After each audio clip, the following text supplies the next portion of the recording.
There. Welcome to the table.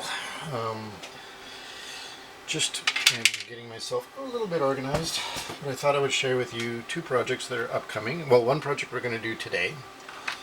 Just a quick little one to get back into the new year. Happy 2023, by the way. Hopefully this will be a good year for everyone. But here is a upcoming project that I will show you right now. And then I'll talk about what we're going to do today. A small little thing today, nothing big. This is going to be, and let me make sure it's in camera. Kinda. Sorta in camera. This here, much more in camera, but still not perfect. Let's pan up a little. And I could try to zoom out. Wrong. There we go. This is going to be the plastic injection or wax injection mold machine. I've gotten this far with it off camera. It's a lot quicker to do it off camera. But when it comes to the wiring and the electronics and finishing it off, I will do that with you in camera. But it is just a drill stand that two drill stands put together based on Buster Beagle, I believe it is, video. I'll link that in this video when it comes time to do this project properly. Pardon me. But this is going to be a big project. This is big. And I'm excited about it because if I can get this working, then I can do 3D printing and then cast it in wax or cast it in plastic. Make it in plastic, then I can actually sell little things, little figurines or something, and make a bit of side money. And if I can cast wax, if I can inject wax, which I would like to think I can, then I can get on to doing things like ring making and some jewelry making and things of that sort, and small metal objects, and sell those. So that would be pleasing to me if I could figure that out. However, the thing that has stopped me is that Buster Beagle, as the YouTube channel is called, sells a cylinder about this size that would go here, and you would put the plastic in and inject it out. And he sells it at a very good price of $130 American. But I really can't afford to spend that kind of money, even though it's a good price. I can see he's machined the parts very well. So I'm trying to come up with a very inexpensive alternative. You know, something like this, basically, like a flashlight. You would go here. No. Yes, it would go here, and then you would inject down and squirt it into the thing down here, the mold. And I would like to find a way to make an alternative object fairly cheap. This is my grandfather. He was a watchmaker, and he had a couple of brass rods like this. These are solid brass for watch gears, and I don't want to use these, as these are probably about 60-70 years old now. You know, since I was a kid anyways, and I'm 53. Solid brass, high quality, really high quality brass, and I can't bring myself to use these. Watchmakers brass. You know, centered and everything, really nicely made. I have two of those, and I'm not going to use them for much at this point. But they would actually be pretty darn close fit, actually. So if I'm going to go to a place called Ed's Salvage, and I'm going to look for a version of this at Ed's Salvage sometime in the next couple of weeks. And then we can jump on this project. But anyways, that's for down the road. And that has been taking up my time a little bit, trying to think that through. But today, I got in the mail, much to my happiness, the part that I have been hoping to get. Pardon me, there we go. And that is the part that I broke on the Ipod 3. If you remember the Ipod 3, I broke it by accident trying to fix it. And the part that I broke came in, again, a replacement part right here. It's the headphone jack. Took a while to get here. Not sure where it came from. Probably England. A lot of the things seem to come from England. And I will be right back. I'm going to look for my optivisor. Found my optivisor. It was right there. Yeah, so I've been playing with ring designs, incidentally. This is a leaf idea. I 3D printed this. It wraps around the finger, like it would be like that. And it would be a leaf concept. See if you can see that. Probably not focusing for some reason. But it would be a leaf around the finger ring. And that might be one of our first prints, one of our first castings when that comes time. But that won't be for now. So here we go.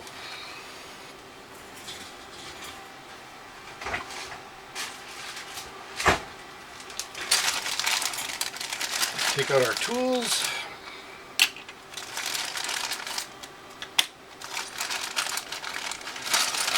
And this won't be very long. This project will be a trusty old used razor blade. This will be a quick project. Quick video to welcome in 2023. I took a break over the holidays, over Christmas, because I had my kids home and I wanted to spend as much time with them as I could. So here we go, folks. Am I actually recording? Yep. Good.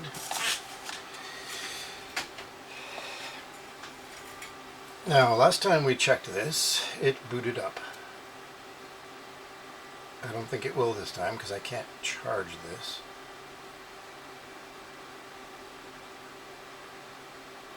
And I don't know how to turn it on.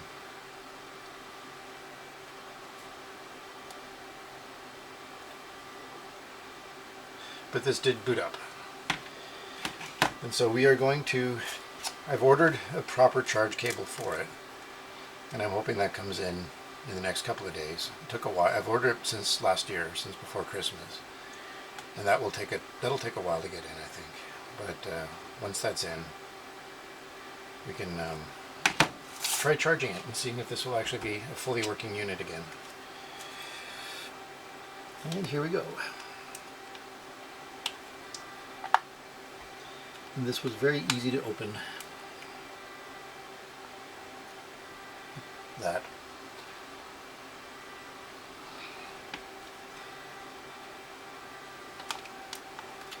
Very easy to open, actually.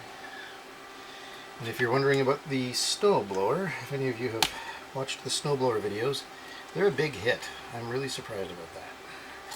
But they are a big hit. And I will be doing more to that snowblower. Hopefully good things and not bad things. It's an ongoing project. I think I may have found a manual for it. Not the operator's manual, but the components manual, a repair manual. I'm not sure. There was one on eBay that was very close to the model that I have outside. The problem with the snowblower I have outside is that the model number is worn off. Because they just stamped it on a sticker. They didn't actually etch it onto the machine.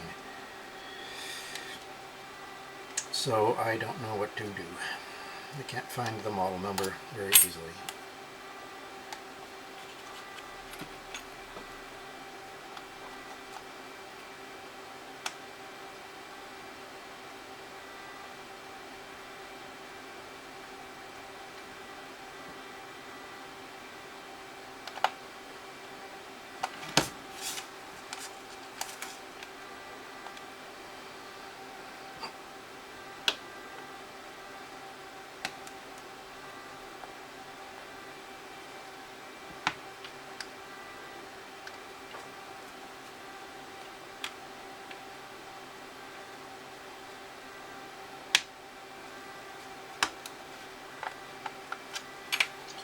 There we go. It took a lot of effort.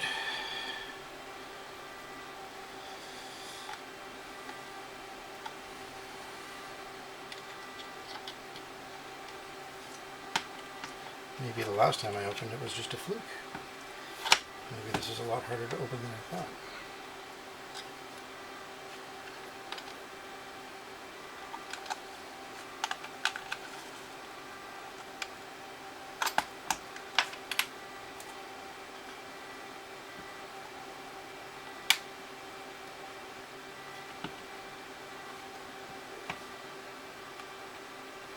unless I break something else in here, which is quite possible. Opening this should not be, repairing this should go fairly quickly. Sadly, I don't have any way to test it without charging it. And I thought of holding off on this video until I got the charge cable,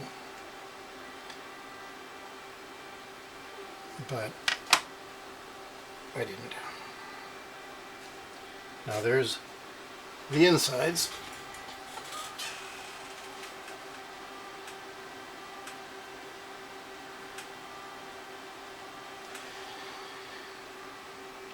And there's an old hard drive that is dead. And like last time, I compared the thickness. This 10 gig hard drive is a lot thicker and smaller than this 30 gig hard drive.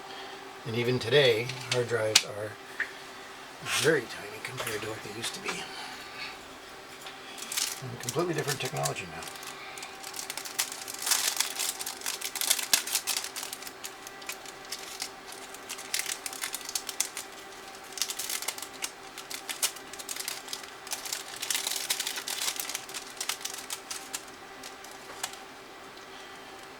This item in my hand traveled all over the place. I watched the tracking and it went from, I have no idea where, all the way down to Texas, up to another state, shipping center, stayed there for a while during Christmas, and then finally came all the way up here.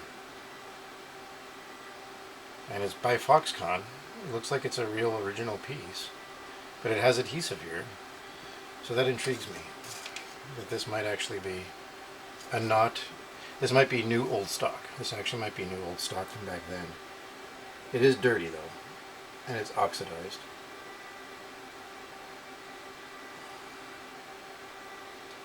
So, I don't know, might have sat in a warehouse somewhere. It's hard to say.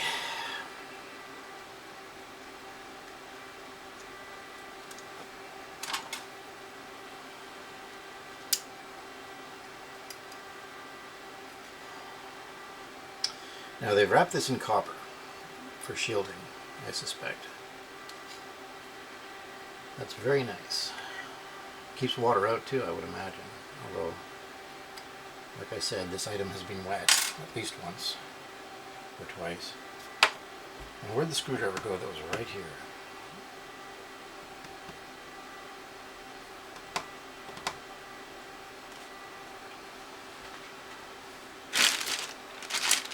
Nope.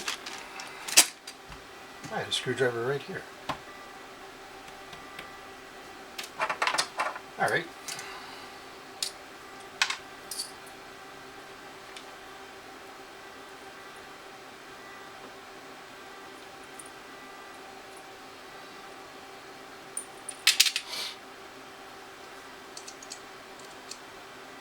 Kind of weird. I'll have to watch the video and see where I put my screwdriver.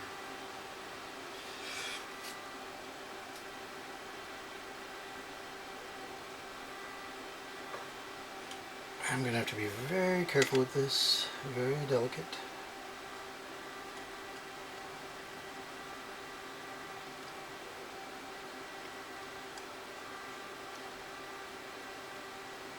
And those screws are not in very tight, which is suggestive.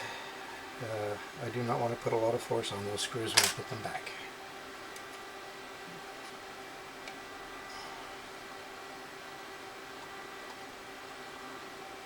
Yeah, these screws are not overly tight.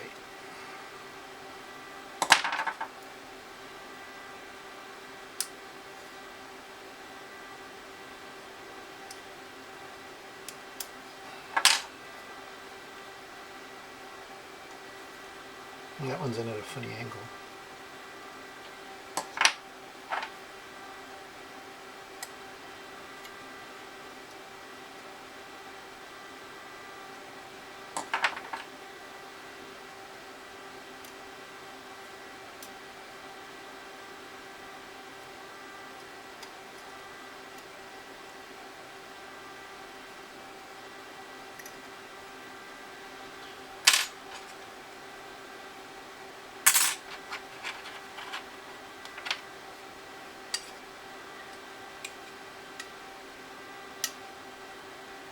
So I finally remembered where this came from. This is from my Dremel. My Dremel tool, and it's a very useful little thing. I use it more than I use the Dremel, I guess, because I have a Fordham drill now. The Fordham drill is really nice to have. One day I'll show you how to use it.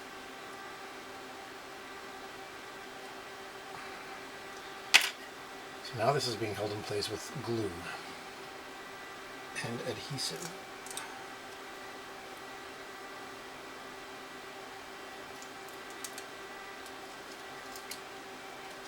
Gently pull that off.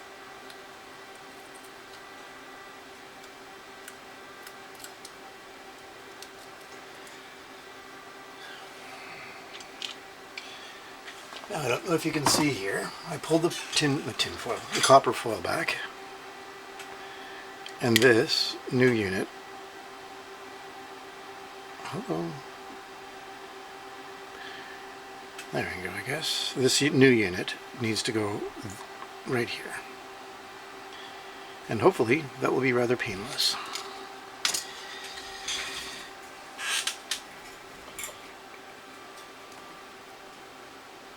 And both have the same markings. This says Foxconn on it, this says Foxconn on it. They look pretty much the same. So that's good. I mean, it could even be this was pulled out of another machine. But I don't think so. I think this might be new old stock.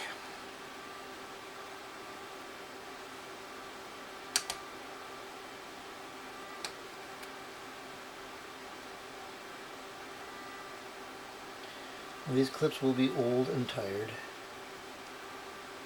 so I have to be very careful not to break them. Plastic, as you may be aware, gets brittle over time.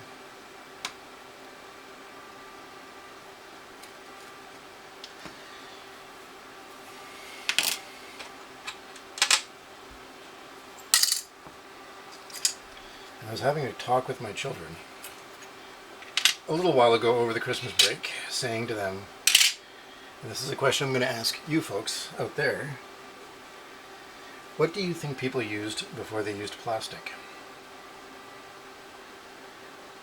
We used something before we had plastic, and I have an idea what it was, for some things anyways, for a lot of things.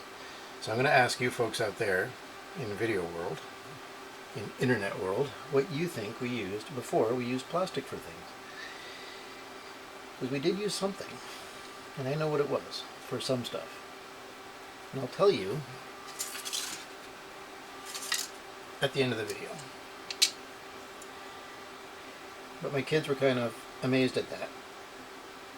It involves animals. I'll tell you that much. And I brought this up with my children because we were on a farm.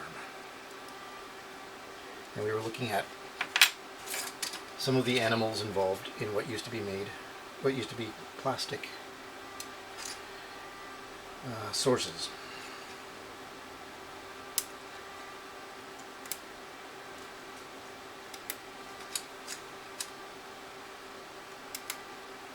And I wanted my kids to sort of think about it, so I let them think about it for a while. I said to my kids, you know, standing amongst a bunch of animals, saying, what did we use before we came up with plastic? And they had to really think about it, because there was something.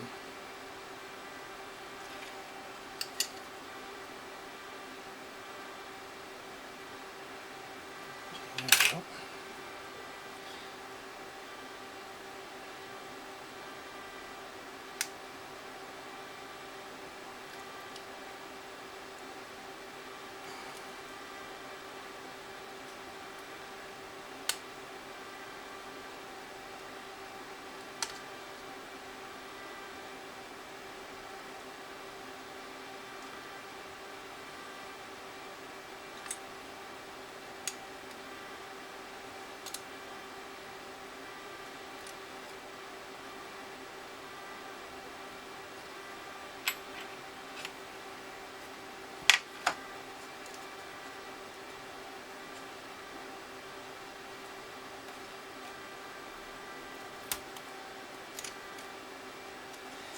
Now, I'm not too worried about breaking the old broken item. So that's not why I'm being very careful with this. What I'm being very careful for is everything else that's not broken yet, that I don't want to break. So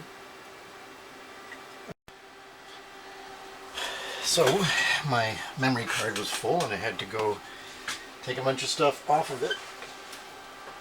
And now I don't know what I was saying before that. So instead, I will be quiet and just focus on trying to get this out without breaking it further. And I see how to do that.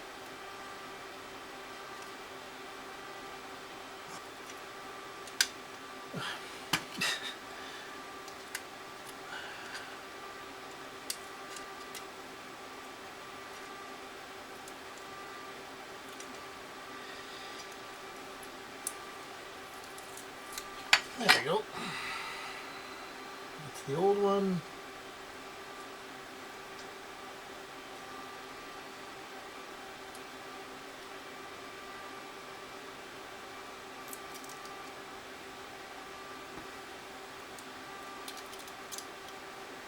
There's some tape. I actually have copper foil tape somewhere in amongst all my things.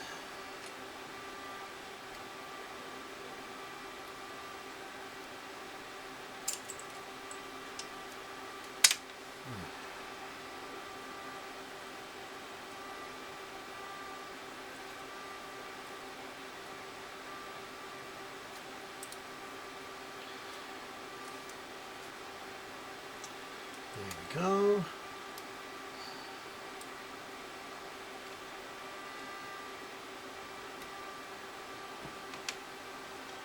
There is the old one.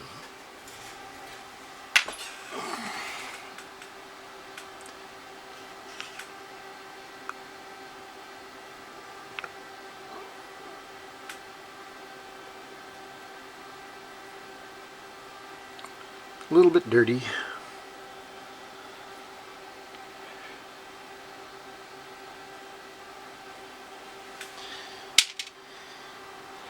And here is the new one.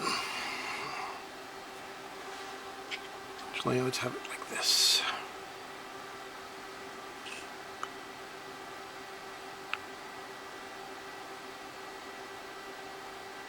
New, old.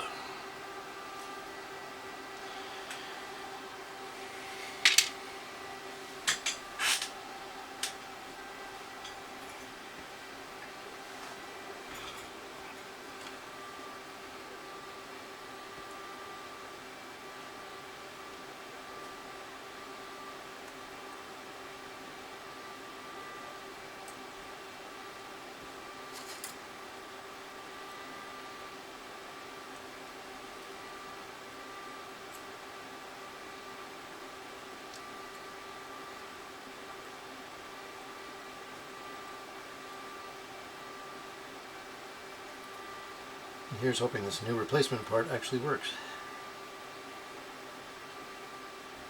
It does actually look brand new. I don't see any rubbing on the tabs inside, on the contacts.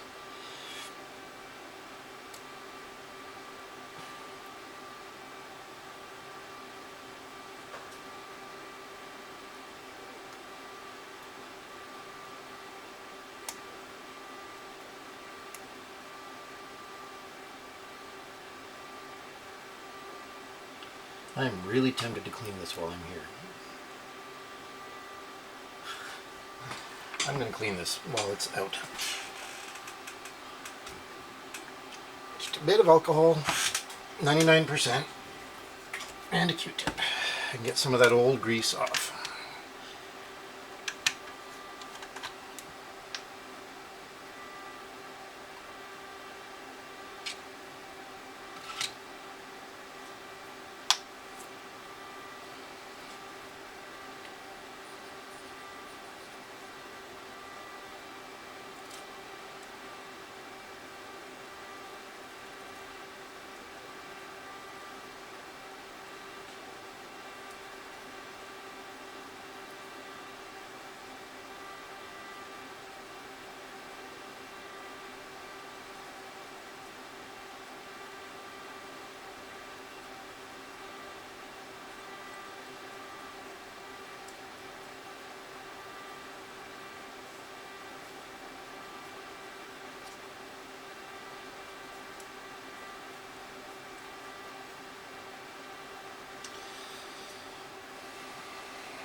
There's a bit of oxidation on this copper, so I'm not sure if it was just somewhere very humid or if it was actually at some point wet. It's hard to say.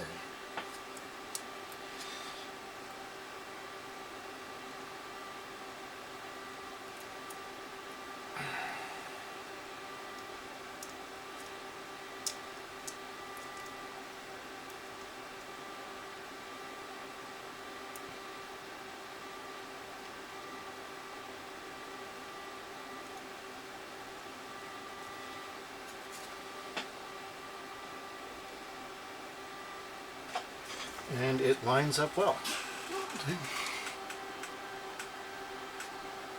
Come on, focus.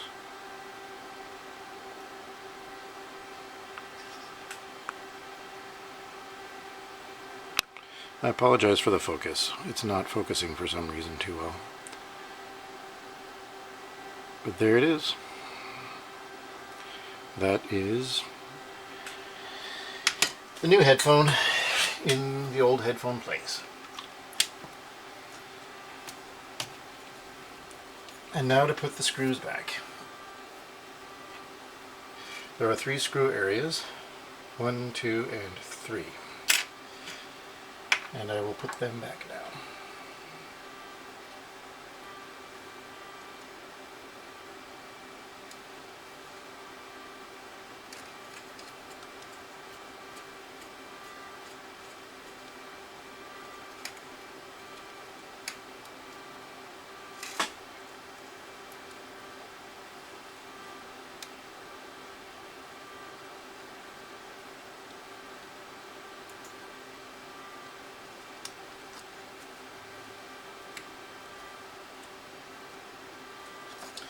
There we are. It's in place.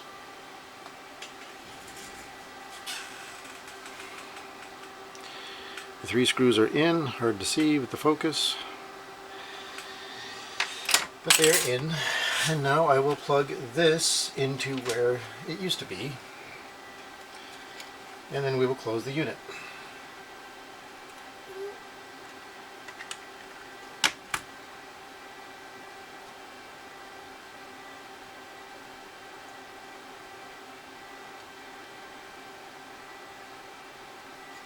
Those are very nice clean contacts.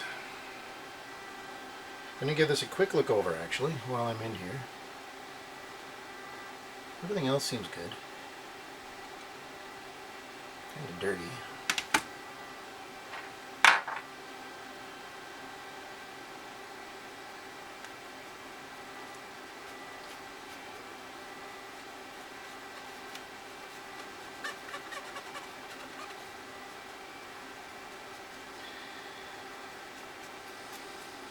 Actually, it looks like coffee is on this.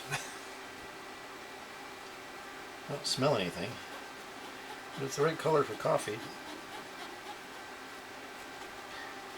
Actually, while I'm here, I'm going to look in this contact here. No, that looks fine.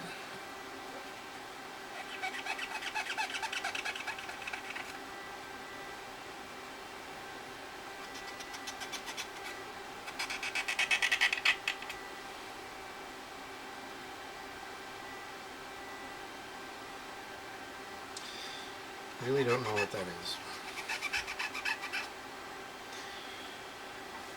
I used to work in an electronics store. Well, I worked at Staples in the electronics department, specifically.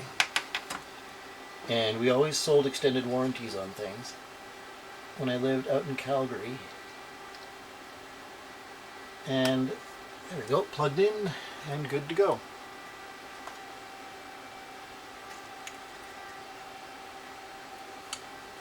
And I remember one time somebody came in with a printer that they were trying to return. Several years outside of the warranty. And the thing was covered in manure. But they did have the box. So that was a bonus. And I was like, I'm afraid the warranty doesn't cover manure. Not really sure why it was covered in manure, except that maybe it was in the barn. If they had a barn, and out in Calgary, good chance somebody had a barn.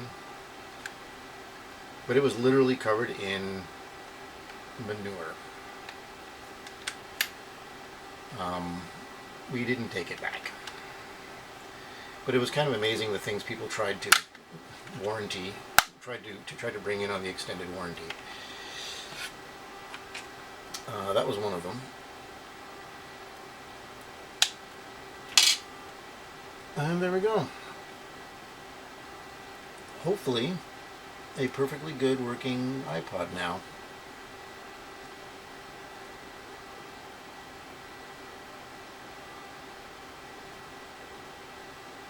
Too bad I can't test it. But there we go. Back together.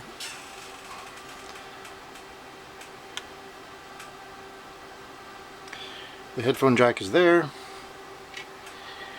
Here is the old one.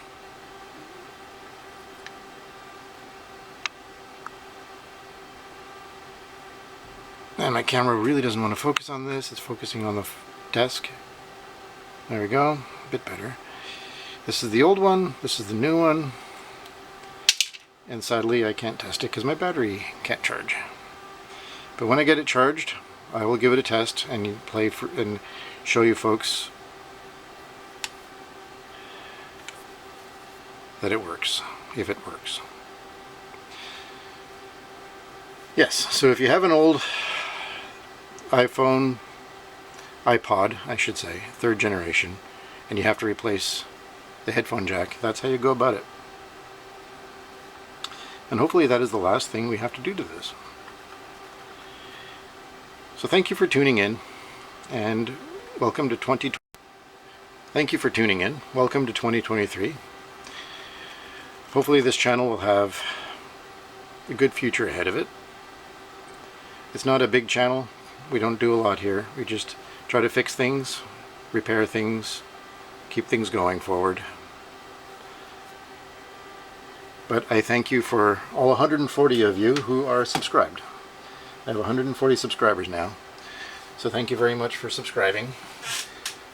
And as for the question I asked, because I almost forgot, and that would be just cruel. One or two of the things that people used before we had plastic was cow horn. We used cow horn for many, many things. And I was asking my kids about that. I was telling them, you know, what we used cow horn for. And the reason I had remembered that was because we were on a cattle farm. And I saw all the cows, several hundred cows. And I told my kids that it used to be they would cut the horns off, and then they would treat the horns a certain way and make them pliable like plastic, and we would have plastic from them. And I showed them my coat buttons, and I said buttons used to be made from cow horn, sometimes tortoise shell, you know, and other things. We talked about the benefits of plastic and the benefits of a more organic way of doing things like cow horn. You know, cow horn breaks down fairly quickly. Cow horn is environmentally better, arguably, but at the same time you have to cut them off a cow and treat them a certain way with harsh chemicals. And plastic is a lot easier to make. It just doesn't break down very easily. And possibly has chemical side effects that are bad for us, which cow horn does not. So there's, you know, all those things to consider, but I was talking to them about it. And my coat has fake buttons on it that are made out of fake cow horn. They're made to look like cow horn. The little button's about this big, and they look like little cow horn tips. And that was something I was talking to them about. And other things, so, you know, other things were made with it. And combs were made with sometimes cow horn and sometimes tortoise shell. Glass frames. My glasses are metal. These ones are plastic, and they even look like tortoise shell. You know, whereas Back in the day, they would have been made from tortoiseshell or cattle horn, depending on how much money I wanted to spend, you know. Anyways, that is a quick answer, and there were other things we used. Anyways, thank you for tuning in. Take care, and we will see you next time. Goodbye.